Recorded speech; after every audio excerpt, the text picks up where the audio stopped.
You know, we're literally surrounded by an invisible world of signals at all times. Today, we're going to pull back the curtain on a problem that affects all of us every single day. And most of the time, we don't even realize it's happening. We're talking about radio frequency interference.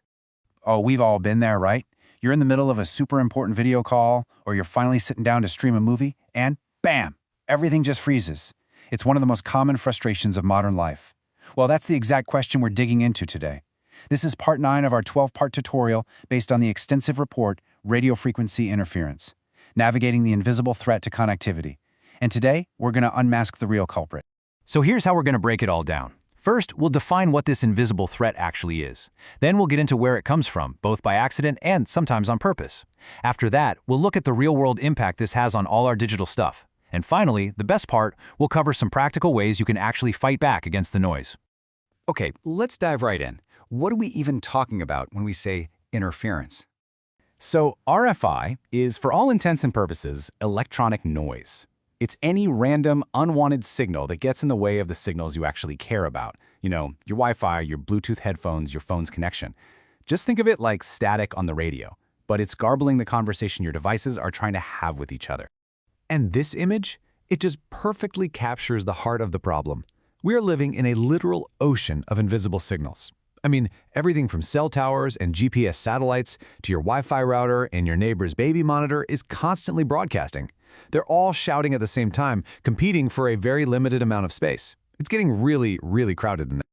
And just how crowded are we talking? Well, get this. By 2030, experts project there will be around 50 billion connected Internet of Things devices. 50 billion! And every single one of those smart thermostats, cameras, and speakers is both a potential source and a potential victim of interference. So, this electronic noise, where is it all coming from? Honestly, you would be shocked at how many of these sources are probably hiding in plain sight, right inside your own home. Now, RFI really breaks down into two main types. On one hand, you have unintentional interference. This is basically just accidental noise. It's a side effect from other electronics just doing their thing. But on the other hand, you have intentional interference, which is, well, it's a lot more sinister. This is noise that's created on purpose, specifically to mess up communications. Let's start with the accidental culprits. You know that microwave oven in your kitchen? Yeah, it operates at a frequency of 2.45 gigahertz. That's smack dab in the middle of the most common Wi-Fi band. It's literally why your internet might conk out while you're heating up last night's pizza. But it's not just that.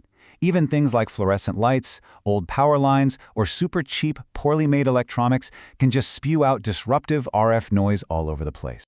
Now, let's talk about the malicious side. Devices like cell phone jammers are built for one reason: to flood an area with noise and block all nearby service. And yeah, that includes blocking 911 calls. Others can knock out a whole Wi-Fi network, or even worse, broadcast fake GPS signals to trick your phone or your car into thinking it's somewhere else entirely. This stuff goes way beyond being an annoyance. It's a legitimate security threat. Okay, so we know what RFI is and we know where it comes from. But why should you actually care? Let's bring this whole thing back to your everyday life. And here we are, right back at that first question. All that electronic noise we've been talking about?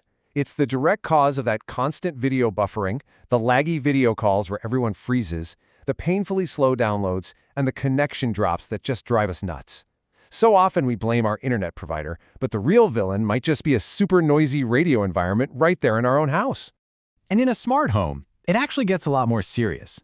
Interference isn't just inconvenient, it can be a real risk. It could cause your wireless security camera to cut out right when you need it most.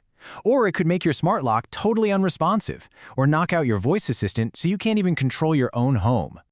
The scale of this problem is just staggering. On a national level, it's estimated that wireless interference costs U.S. businesses and our infrastructure an incredible $150 billion every single year.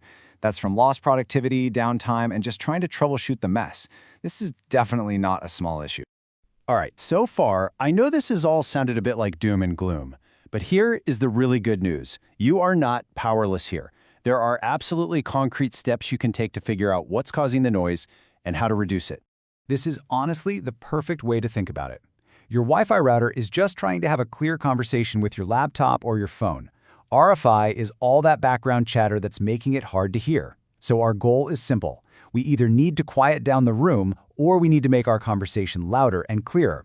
Engineers have a fancy term for this. They call it improving the signal-to-noise ratio. So how do we actually do that? Well, here are 4 key strategies. You can pick a less crowded channel for your Wi-Fi. You can move your router to a better spot. You can choose a narrower channel width to avoid yelling over your neighbors. And in some cases, you can even turn down your router's power. For now, let's just focus on the first 2, because honestly, for most people at home, these will make the biggest difference. First things first, you need to see the invisible. You can get a Wi-Fi analyzer app for your phone or computer that shows you all the networks around you and which channels they're on. Now, on the super crowded 2.4 GHz band, channels 1, 6, and 11 are your best friends. They're the only ones that don't overlap with each other. So you just have to pick the one that has the fewest other networks on it. It's exactly like finding the quietest corner in that noisy room to have your conversation. Okay, next up is placement, and this is huge. Seriously, don't hide your router in a cabinet or shove it in a corner in the basement. Think of it like a light bulb. You want it out in the open, kind of central, and maybe up a little higher, so it can spread that signal out evenly. And most importantly, keep it far away from those known troublemakers we talked about: microwaves, big metal objects like a refrigerator, and even some old cordless phones. So really, the big takeaway here is this.